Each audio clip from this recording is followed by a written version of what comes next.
Terima kasih sudah menonton video ini geng squad, tapi jangan lupa tekan tombol subscribe-nya ya. Karena subscribe itu gratis, dan jangan lupa juga tekan tombol loncengnya agar kalian dapat video-video terbaru dari channel ini geng. Dukung dan support terus channel ini geng. Selamat menonton, let's go.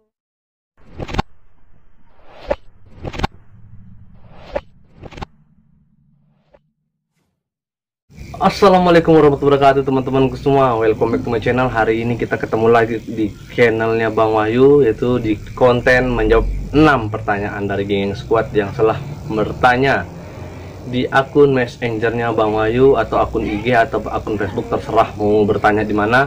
Silahkan bertanya. Akun Facebooknya ada di bawah kanan bawah, messengernya ada di kanan atas, IG-nya ada di kiri atas, dan tombol subscribe-nya ada di kiri bawah. Silakan ditekan semuanya atau dicari akunnya. Silakan ditekan juga subscribe-nya agar teman-teman mendukung channel ini biar menjadi channel berkembang lagi, geng. Jangan lupa juga tekan tombol loncengnya agar dapat notifikasi video-video terbaru tentang channel Bang Wahyu. Jangan lupa juga di subscribe channel Musisi Kaltim Project. Kita bakal ada tutorial lah ya, tutorial gitar, musik dan lain-lain.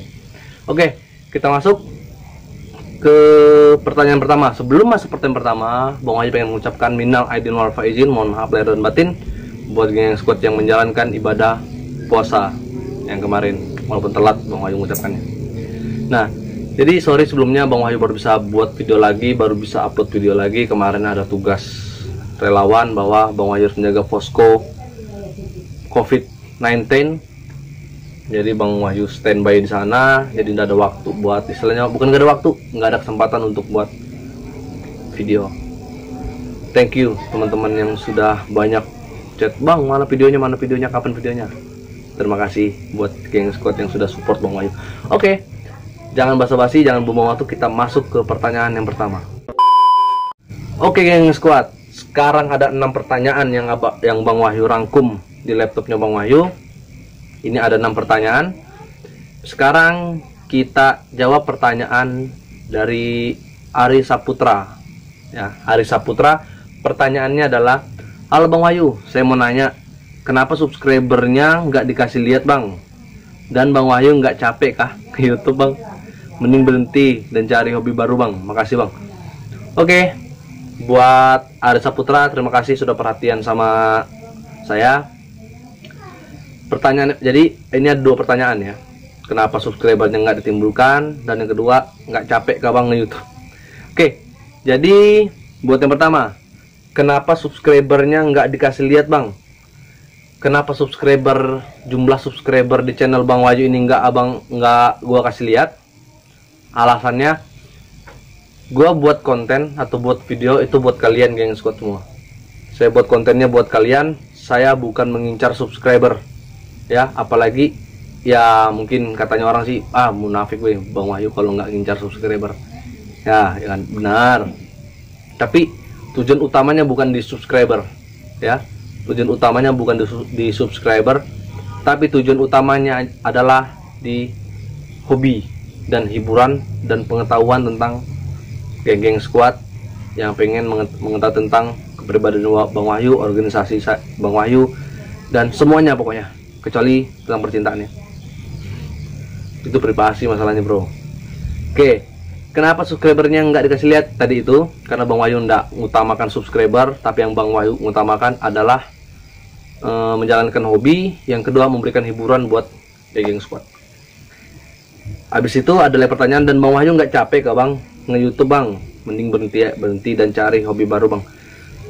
Yang namanya hobi, gua nggak pernah ngerasa capek ya, gua nggak ngerasa capek. Mungkin capeknya pada saat pengen cari ide pengen buat video apa lagi ya, konten apa lagi ya, palingan cuma itu sih. Mending cari hobi baru Bang. Hobi saya banyak, selain buat video atau buat konten YouTube, hobi saya banyak. Saya bisa main bola, saya bisa main musik, saya bisa silat, saya bisa olahraga, saya bisa main game dan lain-lain. Hobi saya banyak ya. Jadi buat cari hobi baru, nggak ada sih kayaknya. Soalnya semua kegiatan Bang Wahyu hobi. Apalagi yang namanya herping dan survival. Oke, next. Pertanyaan yang kedua dari Muhammad Arif. Kita bacakan. Assalamualaikum Bang. Ya mungkin dia mau bilang assalamualaikum, jadi A-nya ketinggalan. Assalamualaikum Bang. Abang relawan PMI ya. Mulai kapan Bang? Mulai kapan Bang gabung sih? Abang relawan PMI ya. Mulai kapan Bang gabung di PMI dan mau sampai kapan di PMI Bang? Makasih Bang. Sebenarnya pertanyaan ini sudah sering Bang Wahyu jawab ya. Sudah sering Bang Wahyu jawab di konten-konten berikutnya. Kapan gue gabung di PMI, berarti dia mungkin subscriber, mungkin dia penonton baru atau subscriber baru dan lain-lain. Terima kasih sebelumnya sudah bertanya, Muhammad Arif. Saya bergabung di PMI mulai tahun 2012. Mulai tahun 2012 di saat saya MTS atau PMR Madya. Saya bergabung di PMI Samboja ya. Saya gabung di PMI Kecamatan PMI Samboja di tahun 2012. Di saat itu ada perekrutan relawan muda atau anggota PMR di sekolah-sekolah. Pada saat itu pertama kali dibukanya PMI di Kecamatan Samboja dan saya mulai bergabung. Mulai kapan saya kenal di PMI? Saya sebenarnya kenal PMI atau tahu PMI pada saat tsunami di Aceh 2004. Saya lihat orang menggunakan baju PMI. Saya lihat, ih, mulia banget hati orang itu. Saya pengen seperti itu suatu saat nanti. Capek sama sekali. Dan mau sampai kapan di PMI Bang? Pertanyaannya ini juga satu orang dua kali pertanyaan. Mau sampai kapan di PMI? Jawaban saya singkat, simpel dan padat. Sampai saya mati di PMI. Simple. Jadi jika ada orang bertanya, betah banget sih kamu di PMI? Ya udah, saya bakal jawab pertanyaan ini. Jawaban saya, sampai mati saya bakal di PMI. Sampai saya mati di PMI maksudnya ya, jadi selama-lamanya. Oke, masuk pertanyaan yang ketiga adalah Soleh_H. Jadi Soleha. Malam Bang, apa tanggapan Bang Wahyu mengenai Indonesia Terserah yang sedang beredar sekarang Bang? Makasih. Pertanyaan ini bagus banget ya. Pertanyaan ini bagus banget. Kenapa Bang Wahyu bilang bagus? Indonesia sekarang mulai frustasi, mulai sifat pesimisnya mulai keluar, pokoknya kacau. Itu mulai Indonesia. Makanya Bang Wahyu juga baca mengenai Indonesia Terserah yang dibuat oleh perawatan dokter di rumah sakit di daerah kita masing-masing. Mereka ada buat seperti itu. Sebenarnya kesalahannya ini bukan dari mereka. Saya juga petugas. Saya petugas COVID di posko COVID kilometer 13 kilometer 38 Kecamatan Samboja. Saya juga petugas. Capek teman-teman. Jadi petugas COVID atau petugas untuk menghilangkan atau memutus jalur sutra penyebaran COVID-19 itu capek banget. Dari penyemprotan, dari pembagian masker, dari memberikan himbauan, capek banget. Kenapa petugas dari rumah sakit bisa mengeluarkan kata-kata Indonesia Terserah? Mereka sudah capek, mereka sudah frustasi, mereka sudah kecewa dengan masyarakat Indonesia. Mengapa penyebaran COVID-19 di Indonesia sendiri sangat cepat teman-temanku semua? Sangat-sangat cepat. Mengapa belum ada kesadaran dari masyarakat sekitar, dari masyarakat Indonesia mengenai penyakit COVID-19? Kan sudah jelas dihimbau, diam di rumah, kurangi aktivitas di luar. Jika pengen keluar menggunakan masker, jauhi keramaian, ya enggak? Itu yang membuat petugas-petugas mungkin mereka berpikir, ya udah sih, buat apa kita bertugas? Kita memutus jalur sutra penyebaran COVID-19 ke masyarakat Indonesia, sedangkan masyarakat Indonesianya sendiri tidak bisa diatur atau tidak bisa mendengarkan himbauan-himbauan yang ada di Indonesia dan yang diberikan oleh pemerintah sekarang. Itu sih kenapa bisa Indonesia mengenai Indonesia Terserah tanggapan saya seperti itu. Jadi petugas mulai lelah, mulai kecewa dan mulai capek oleh masyarakat Indonesia sendiri. Jadi buat masyarakat Indonesia, tolong hargai petugas, tolong hargai perjuangan kami yang untuk berusaha memutus jalur suta penyebaran COVID-19 di Indonesia. Kita cinta Indonesia, kita cinta dunia, Indonesia bersih. Oke, kita lanjut ke pertanyaan yang keempat. Pertanyaan keempat adalah dari Daniel Pratama. Assalamualaikum bosku. Saya menanya dong bos, apa tanggapan sampean mengenai dibukanya mal, bandara, pelabuhan dan pelabuhan sedangkan tempat ibadah ditutup? Tanggapan saya mengenai ini konyol sih sebenarnya. Sebenarnya konyol banget dan aneh banget. Kenapa saya bilang aneh? Mal dibuka, bandara dibuka, pelabuhan dibuka. Kalau saya sebagai orang awam, ya, sebagai orang awam, ini mal dibuka, bandara dibuka, pelabuhan dibuka, dan tempat ibadah ditutup. Suatu saat nanti, jika ada tempat ibadah nekat untuk membuka atau membuat sholat berjamaah, dan penyebaran COVID-19 ini semakin meningkat, pasti tempat ibadah ini yang kami hitamkan, teman-teman. Kalau menurut mindset saya. Jadi pada saat pemerintahan kita membuka mal, membuka bandara, membuka pelabuhan, sedangkan tempat ibadah ditutup, otomatis orang-orang yang pengen beribadah pasti komplain dong. Pasti mungkin berpikir, ya udah kita beribadah aja dong.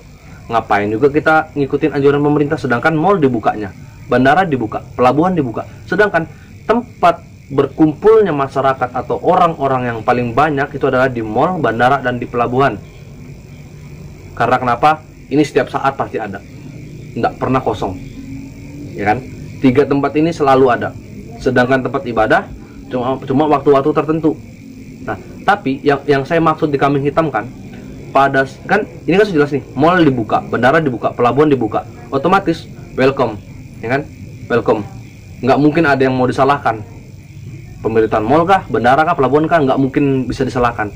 Kecuali tempat ibadah. Jika tempat ibadah atau masyarakat nekat untuk beribadah secara ramai atau secara berjamaah dan peningkatan COVID meningkat, pasti tempat ibadah yang dikambing hitamkan. Menurut saya seperti itu, ya. Jadi tanggapan saya sih aneh banget sekarang yang ada di Indonesia sendiri, mal, bandara, pelabuhan dibuka sedangkan tempat ibadah ditutup, ya kan? Jadi konyol. Jadi nggak, kalau misalnya kita pikir dengan akal sehat, nggak logis. Jadi hati-hati teman-teman, jangan sampai kita kena kambing hitam, ya. Jangan sampai kita termakan dengan omongan orang-orang di luar sana mengenai pertanyaan nomor 4 ini. Ini bagus banget pertanyaannya. Yang kelima adalah Vini Alfianita. Wes, susah namanya. Vini Alfianita. Siang bang, siang. Vini mau nanya dong bang, mengenai organisasi. Apa sih pandangan abang tentang organisasi internal maupun eksternal? Dan organisasi penting apa tidak? Wes, bagus banget pertanyaannya. Oke, di luar penyakit tentang COVID-19, kita belajar tentang mengenai organisasi. Ada dua yang pertanyaan di sini, internal dan eksternal. Internal di dalam, eksternal di luar, ya kan? Kalau salah diperbaiki ya, di komen di bawah. Mungkin Bang Wahyu lupa atau salah. Yang Bang Wahyu tahu sih, internal itu di dalam, eksternal itu di luar. Contoh, ada satu kampus atau sekolah ikut organisasi dalam sekolahnya atau kampusnya, namanya organisasi internal. Pada saat yang mengikuti organisasi di luar kampus atau sekolahnya, namanya organisasi eksternal, ya. Organisasi internal, kenapa kita harus mengikuti organisasi internal? Organisasi internal ini sangat baik untuk instansi yang kita tepati. Contoh, kampus atau sekolah. Pada saat kita mengikuti organisasi internal di kampus, kita membuat aktif organisasi internal tersebut, otomatis kita membawa nama instansi yang kita tepati sekarang. Contoh kecil, saya misal sekolah atau kuliah, misal di Politani lah ya, misal di Politani, saya kuliah di Politani, saya ikut kegiatan internal atau organisasi internal, saya membuat acara, saya mengikuti acara dan lain-lain. Yang bisa naik ada 2 nama di situ, nama organisasinya dan nama kampusnya, iya tidak? Itu keuntungan dari organisasi internal. Yang berikutnya adalah keuntungan atau pandangan saya mengenai, ya, pandangan Bang Wahyu ya, bukan pandangan Abang, mengenai organisasi eksternal. Organisasi eksternal kita berpatokan dengan satu organisasi. Itu apa sih yang bisa kita dapat? Yang pertama yang bisa kita dapat adalah teman di luar kampus atau instansi yang kita tempat sekarang. Itu yang pertama. Yang kedua, pengetahuan kita semakin meluas ya. Yang ketiga, kita bisa belajar dari beberapa sumber. Itu keuntungan. Jadi keuntungan eksternal itu banyak banget. Yang pertama, punya banyak teman-teman baru di luar dari organisasi internal, bisa mendapat pengetahuan baru, dan bisa mendapatkan ilmu-ilmu dari bermacam macam pelatih atau organisasi dan lain-lain. Seperti itu sih. Organisasi penting apa tidak? Penting banget teman-temanku semua. Geng squadku penting banget yang namanya organisasi. Kenapa? Di dunia perkuliahan, di dunia persekolahan, tidak ada yang namanya kita dilajari mengenai organisasi. Ya. Tidak ada. Kita bisa mendapat mengenai pentingnya organisasi, manfaatnya organisasi, dan tugas-tugas organisasi, semua ada di organisasi. Tidak ada di bangku kuliahan. Paham kan sampai sini? Tidak ada. Contoh aja, kita cara buat proposal, cara buat surat menyurat, cara buat laporan, cara buat speaking, berbicara di depan orang banyak. Pasti semua kita dapat itu adalah di organisasi. Nah, penting banget organisasi di kehidupan kita semua, geng. Ya, itu buat pertanyaan yang ke-5. Yang berikutnya, sebelumnya makasih buat Vini Alfianita yang sudah bertanya. Yang keenam adalah yang keenam dan yang terakhir ya, adalah Dinda Aulia. Assalamualaikum Bang Wahyu. Waalaikumsalam. Saya mau nanya dong, Bang. Saya dari PMR Bogor, Bang. Salam dari PMR Bogor. Dari PMI Bogor, Siamo Tutti Fratelli. Apa tanggapan, kita lanjut ya, apa tanggapan Abang jika ada organisasi yang menjelek-jelekan PMR dengan ajang siapa yang paling hebat, Bang? Terima kasih. Injek kayak kepalanya. Jangan. Oke. Jadi tanggapan gue mengenai pertanyaan ke-6 ini sering banget gue alami. Sering banget gue dapatkan di masing-masing instansi sekolah maupun perkuliahan. Tapi kalau perkuliahan mungkin dengan organisasi lain, ini pasti ada. Sekolah yang paling sering sih, SMP, MTS sederajat dan lain-lain, SMP, SMA, SMK sederajat dan lain-lain. Itu pasti ada persaingan organisasi PMI dan yang tadi ya, yang saya sebutkan. Saya nggak pengen sebutkan sebenarnya, jadi tadi keceplosan dong. Sebenarnya nggak bagus buat kalau pengen mau diajang-ajangkan siapa yang paling hebat. Semua organisasi itu hebat ya. Sebuah organisasi itu hebat di bidangnya masing-masing. Tapi kalau mau kita ungkit-ungkit atau kita ingat-ingat lagi, PMR atau PMI, apa sih yang nggak kita bisa? Apa sih yang nggak kita latih atau kita pelajari? Tandu cepat, kita latihan. Evakuasi, kita latihan. Ya enggak? Pengobatan, kita latihan. Pertolongan pertama, kita latihan. Keluarga, kita latihan. Narkoba atau PRS, pendidikan remaja sebaya mengenai narkoba, HIV/AIDS dan lain-lain, kita juga mempelajari. Ya kan? Nah, setelah itu survival, kita juga ada latihannya. Apalagi? Donor darah, apalagi? Tentang kesehatan bencana, kepemimpinan, semua kita latihan, semua kita latih dan kita pelajari. Sedangkan yang organisasi tadi, dia cuma mempelajari tentang apa? Ya bisa teman-teman simpulkan sendiri lah ya kan. Kalau dibilang mau lebih hebat mana? Menurut saya lebih hebat PMI. Kenapa? Yang pertama, ini mungkin banyak teman-teman nggak sadari, mungkin teman-teman organisasi yang itu nggak sadari betapa hebatnya anggota PMI dan betapa hebatnya relawan-relawan PMI. Ya, cuma satu ini yang bisa saya sampaikan ke teman-teman, yang membuat teman-teman tetap semangat di PMI, tetap semangat menjadi anggota PMI. Cuma ini, kita hebat teman-temanku. Soalnya tadi kan dibilang kan dibandingkan siapa yang paling hebat. Saya bakal berusaha buat membandingkan nih. Semoga aja orang-orang yang organisasi itu juga bisa lihat video ini. Saya bakal membandingkan organisasi tersebut. Jika ada kegiatan, dia pasti mengundang PMI untuk menjadi medis atau menjadi paramedis. Ya, organisasi tersebut mengundang kita, mengundang PMI untuk menjadi medis di acara mereka. Poin kita sudah satu, keunggulan kita. Sekarang kembali ke PMI. Jika kita membuat kegiatan besar maupun kecil, apa kita pernah butuh mereka untuk menjadi medis? Apa kita pernah butuh mereka menjadi keamanan? It's simple guys. Gampang banget untuk membandingkan siapa yang paling hebat jika harus dibandingkan. Ya, udahlah, cuma itu aja perbandingannya PMI dan organisasi tersebut. Saya nggak pengen lagi berpanjang-panjang, kasihan saya maksudnya, capek. Ya, oke. Jadi mungkin cuma itu aja 6 pertanyaan dari Geng Squad yang bisa Bang Wahyu jawab dulu. Next time bakal, jika ada, sebenarnya masih ada, tapi Bang Wahyu pilah dapat 6 yang bagus ini pertanyaannya. Ya.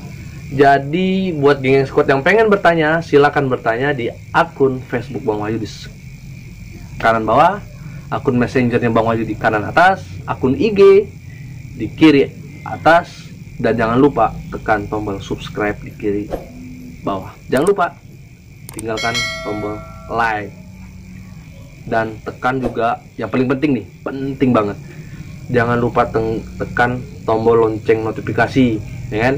Biar Geng Squad dapat video-video terbaru dari Bang Wahyu mengenai pertanyaan, herping, Q&A dan lain-lain ya. Mukbang lama banget ya gue nggak melakukan, nantilah. Oke, jadi buat Geng Squad, terima kasih sudah bertanya, makasih sudah nonton, makasih sudah berkunjung. Silakan tinggalkan pertanyaan kalian, mau di channel Bang Wahyu ini juga mau komen, silakan, terserah.